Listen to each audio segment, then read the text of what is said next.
Nagpapalambot ako ng ribs or buto-buto pala. Pang sinigang. And then, yung kamote. Ouch, nagluto ako ng nilagang kamote. Ito, ay kumukulo na. Paksiw na isda.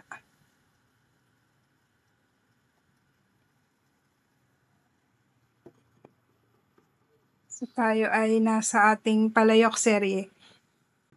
Pero meron ding modern na palayok yung kagaya nito. Yan.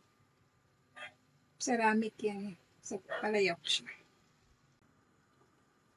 Okay. Hinaan natin. Ito pinatay ko na kahit medyo hindi pa ganun kalambot. Kasi yung init ng palayok, maluluto pa yung ating kamote.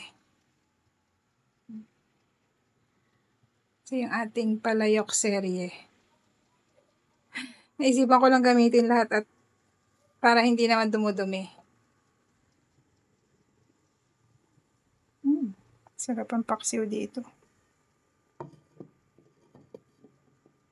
Bango! Naamoy ko na, bango.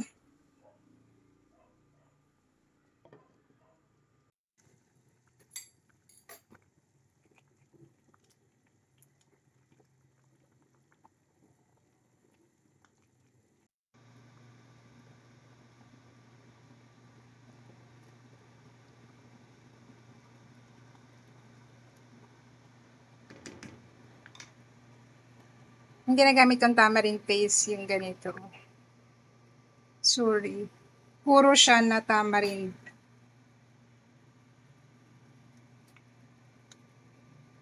Sulit matagal naman siyang gamitin. Tsaka maasim. Tsaka yung kulay ng sabaw niya, yan, pumuputi kapag tamarind talaga siya. Yun na. Sarap nito. And then, ito naman yung ating paksiw.